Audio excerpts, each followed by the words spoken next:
For the latest information regarding the COVID-19 pandemic in Cupertino, please visit cupertino.org/coronavirus. I want to thank everybody, as I'm thanking everybody individually. I want to thank everybody collectively for being here, Susan included, everybody that's joining to make two points. Number one, and I want to emphasize this point of gratitude. I want to thank everybody that's assembled for your leadership, for your faith, your devotion to the cause of addressing the issues of poverty, to address the issues of equity and inclusion in a meaningful and substantive way, not just a rhetorical way. We have so many people here assembled that are true leaders, demonstrable leaders, people that get things, understand things, and then get things done, that actually apply their ideals and manifest them through legislative action, through advocacy, through promotion, through their moral authority, as well as many members that are here with their formal authority as assembly members and senators. The issue that unites many of us as a collective group was a cause that brought us together at a whole nother level just a year and a half, 2 years ago, around the earned income tax credit, our working families tax credit. And we wouldn't be where we are today.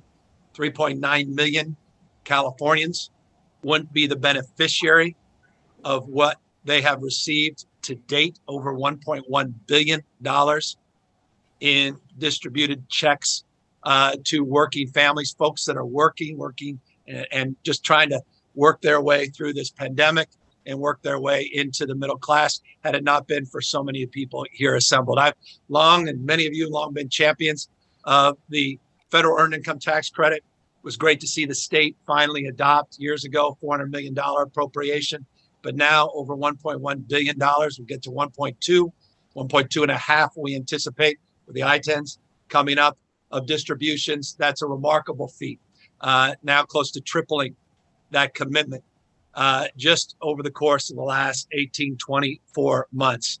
As a former mayor, I was a little frustrated. I remember the state wasn't doing a statewide earned income tax credit, and we created a small working families tax credit in our city. And it was done not just the millions of dollars we put up, but it was done in no small degree to draw down the eligibility for federal earned income tax filers that otherwise weren't aware of those benefits. And I see many of the advocates on this Zoom call, United Way and others, that were partners with us in that effort. And we still have a lot of work to do there to make sure people that are eligible are made aware of the benefits of the federal supports as well as the state supports themselves. But as we love to say, all of us that are assembled here today, good enough never is. And we recognize our responsibility to do more. We recognize our responsibility to do better. And that's what we wanted to talk about here today. We're announcing today a desire, and this is just a promotion, and this is really about partnership with the legislature. And you're going to hear from a number of legislative leaders in a moment. I'm going to recognize some others, but we are working in the spirit of collaboration, in the spirit of urgency that defines this moment in our state and nation's history to address the needs of the most vulnerable people that not rhetorically, but quite literally are dealing with the anxiety and the stress of the prospects that our strongest renter eviction protections in the nation are going to expire at the end of this month.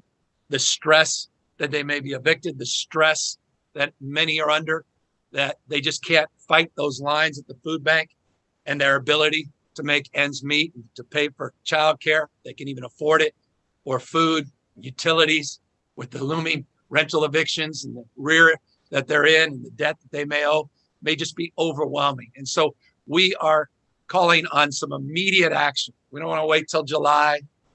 We want some immediate actions to distribute $2.4 billion in what we call the Golden State Stimulus. We want to get, this is our version of what the federal government just did, but we want, instead of $600 checks landing in people's pocket based upon what the feds just did, we want to double that. We want to get $1,200 in people's pockets. And we want to use the EITC framework, which all of you successfully championed, in order to do that and to get 3.9 to 4 million checks out within 3 to 4 weeks after we sign this urgency legislation. And so we can't move, I think, soon enough, humbly. But this is a big deal, at least from my perspective, to provide over $2 billion, $2.4 billion of additional support stacking on top of the 1.1 on the EITC. And as we discuss, and I introduce a number of people to talk first, we also want to make sure everybody's aware, yes, we will get a deal done to extend these renter and eviction protections. It's foundational, it's fundamental. We all recognize the need to do that. And I just want to thank everybody for the collaborative spirit, the same coalition that helped in August 31st when we landed this deal. They're at the table, working hard, legislative leaders, the Speaker, Pro Tem, Tony Atkins yesterday, reaching out, just committed, not interested, committed in getting that deal done, and then pulling down $2.6 billion of the renter protections that come from the new federal stimulus.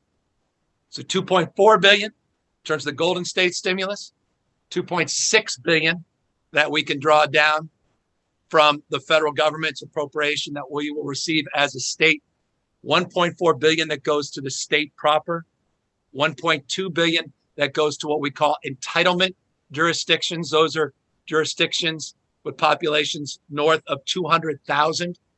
We want to make sure we're collaborating with those jurisdictions, with the state, with a broader agenda in mind, comprehensive, whole person focused, harm reduction, but support to weather through, or rather work through, as we weather this storm. And so that's what I wanted to promote today. Again, gratitude, but also this new stimulus and our commitment and resolve to get something big done by the end of this calendar month, with the sense of urgency that's required in the moment as it relates to helping not just renters, but also small landlords that also need to be on our minds as well. And so to do that, I want to first just recognize Senator Caballero, Senator Durazo, Senator Hurtado. I want to recognize Assembly members Burke, Ting, and Arambula. The reason I recognize those 6 leaders is because they are doers. They have been out front, strong advocates for the cause that unites all of us here today. They've legislative agenda and legislative policy chops that actually have produced real results. Legislation's landed on my desk, advocacy that's proven through the distribution of budget and funds across the spectrum to help working poor and to help working families. So thank you to the senators. Thank you to the assembly members. They were also all critical in terms of that renter protection deal as well. And now I want to turn it over to authors as well, just principal authors, also champions, sort of intense, passionate, purposeful champions of the EITC. And I'll start with Assembly Member Reyes, who made sure this was a top agenda item a year plus ago, and made things happen with I-10s, made things happen on the expansion of the EITC, makes things happen all the time, including on the budget. And we couldn't have this conversation without her and her leadership. So I just want to turn it over to the Assemblywoman and thank you for everything you've done. Thank you so much, Governor. It's so good to be here with you on such a momentous occasion. And thanks for your leadership on this important announcement today and your partnership with the legislature to respond to the needs of Californians. It's clear that the economic consequences of the pandemic have devastated families across the state. And you see it, and my colleagues see it. So I'm so glad that we're here today to talk about that. I think what it has done is it's brought to the forefront the economic and healthcare challenges of our struggling communities. Today, we stand together, you, Governor, the Senate, and the Assembly, to respond to these challenges with a proven strategy to build a safety net for struggling Californians. The California Golden State Stimulus, combined with federal dollars, will protect struggling families from further economic harm and provide a bridge to our state's collective economic recovery. This type of stimulus, modeled on the California Earned Income Tax Credit, or CALI-ITC, has a proven track record of helping lift people out of poverty and providing a positive economic impact to the state overall. The Cali ITC has been expanded step by step, as you know, by the legislature, working with former Governor Jerry Brown and with you, our current governor, Gavin Newsom. We're so proud. It's a core policy effort to help address the inequities in our state that have been so exacerbated by COVID. This tool will provide needed aid to some of those who need it the most to help pay back rent and meet the necessary household expenses now that so many have lost their jobs or had their hours reduced or interrupted. The Assembly, and I'm so proud to be part of that, we look forward to quickly reviewing the details of your proposal and working on it as part of the 2021 budget process. It's vital for the legislature and the governor to work in unity to help Californians who are hurting so much right now. I look forward to the collaboration between you, Governor, the Assembly, and my colleagues in the Senate on this important proposal to provide relief to those who need it the most in our state. Together, I know we can succeed. Juntos, venceremos. Thank you so much. That's wonderful. Thank you, Senator Member. Again, thank you for all of your demonstrable leadership. And I want to just extend it to Senator Mike McGuire, who, poor Senator, we're hand in glove on wildfires and healthcare, and poor guy's had enough of me, but we haven't had enough of him and his leadership in the Senate in terms of championing these causes with his partners, Senator Razzo and Senator Caballero and Hurtado. I want to thank you, Mike, for all you've done on the EITC and your incredible support as well, helping steward with your colleagues the efforts around AB 3088 and the eviction protections, which obviously we're going to have to work hard to collaborate to address and extend in the next few weeks. But Senator, thank you, and thank you for joining us here today. Governor Newsom, good morning. I want to say how grateful we are to be partnering with you on this terrific day and on this fantastic program that is going to lift the lives of millions of Californians, and grateful to be joined with the Majority Leader of the Assembly and, of course, her Assembly colleagues and Senator Razzo, Caballero, and Hurtado. Good morning to you and to all the advocates. Thank you for your hard work. I think the bottom line is this: the Golden State stimulus, it's needed now more than ever. Millions of working families all across California, they're on the ropes, but they're barely hanging on during this pandemic-induced recession. We know that the EITC is one of the best poverty-busting tools we have as a state, putting desperately needed dollars into the pockets of millions of vulnerable Californians. In this modern day EITC program, it was championed by the President of the Senate, Toni Atkins, when she was Speaker of the Assembly, and has remained a top priority for the legislature year after year. And it is a priority for this governor, Governor Newsom. We know California's working families, they're the heart of our communities. They're the frontline workers who have kept our economy moving forward during this most tragic pandemic. And no matter how hard these working families work, through no fault of their own, a job simply isn't enough. It's not enough to provide for their family, to pay their rent and rise above poverty. This additional $600 in rapid cash relief will put food on the table for, as you heard the governor say, nearly 4 million vulnerable Californians. It's going to help them pay their rent. And these funds, they're also going to be a shot in the arm for our economic recovery in California's economy. We really look forward to working with Governor Newsom on this proposal in the coming days to be able to maximize its impact. Today, though, it's a day to celebrate. Relief is on the way for millions of vulnerable Californians. And Mr. Governor, thank you for your effort. Thank you for your partnership. And we look forward to engaging with you on this early action here in January. It's wonderful. Thank you, Senator. I appreciate spirit, what you said, and again, all of your leadership, and really look forward to that engagement over the course of the next number of days, not just weeks, as we're now already first week into January. So that sense of urgency is clear and present. So with that, we have two remarkable people that are with us. I think, Jacqueline, are you up next, or Tamika? This is why I don't follow instructions. But Jacqueline, why don't you jump in and then introduce Tamika, and then I'm going to brag on both of you when you guys are done. Thank you, Governor Newsom. You followed the right instructions, which is moving this along. So thank you for your leadership. And thank you, Senator McGuire and Assemblymember Reyes, Elena Durasco. Your leadership inspires so many of us. But I am really here to thank you on behalf of the millions of families that will benefit from this. The floor has been caving in for so many families. They've been 10 months unemployed, fear of losing not just their homes, but in some cases, their families having to be separated because they can't afford to take care of them. This money is going to go into the pockets of the people who are keeping us fed, who are making sure that our families have the basic essentials so that we can work from home. And so I am incredibly proud right now to stand with all of you in making sure that we do move this forward, because we as Californians need to live up to the ideals that we've been prophesizing for our country, to say to the rest of the United States, this is how we ensure that families don't get left behind. History will judge us. Our maker will judge and how we respond to this moment in time.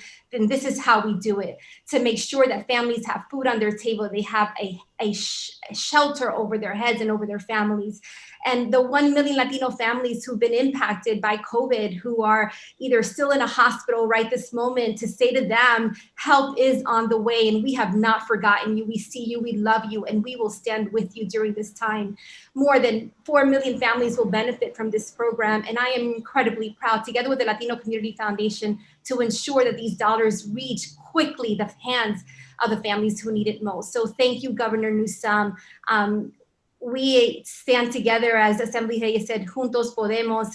When we say we will stand through this together, this is what we need. This is just building the floor so people are not caved in and get buried and left behind. And we look forward to working even more so with your administration to ensure that our small businesses led by Latinos also remain standing and are able to thrive when we reemerge from this dark, dark moment in our history. Wonderfully stated. And thank you for putting that human face and reminding us, for the people that we're going to be supporting are the folks that have been there, those essential workers from day one that have never taken a break, that we've counted on and relied on. And if they're essential, then it's essential that we do something for them. And so I appreciate that frame. And again, all your incredible leadership, the foundation, amazing work you have done on I-10s across the spectrum, but supporting this collective effort. Tamika, you talk about someone who needs to be supported. God bless you. I don't want to tell your story, but what a year you've had. We've all had a tough year, but you in particular have had a year and all years. And I'm glad it's a new year. And so happy new year. And thank you for being with us. And maybe you can tell us a little bit about yourself. Thank you for having me. I appreciate your efforts, Gavin Newsom. I'm so in love with you, and I thank you for having me here. I'm so nervous. Forgive me. Thank you all. But yes, this is a time of uncertainty, and the tax credit definitely benefited me and my children. I come from a background of domestic violence, and at the time I needed to get away, and that helped me relocate to the Bay Area and secure a stable job. And thank you for your efforts for this new stimulus package, because we really need it. I take my kids to the free lunch programs, and it's just not enough sometimes. We're barely holding on. So I appreciate your efforts. Thank you guys so much. No, thank you, Tamika. And I'll talk about her another time. But as I said, I wasn't exaggerating. Trust me. You've learned about what Tamika's been through, not just on the abuse side, but just the emotional toll and then some other loss. I mean, it's just been what a year. So thank you for being here. Thanks for the courage of saying yes. Thank you for having me. I really appreciate it. No, God bless you.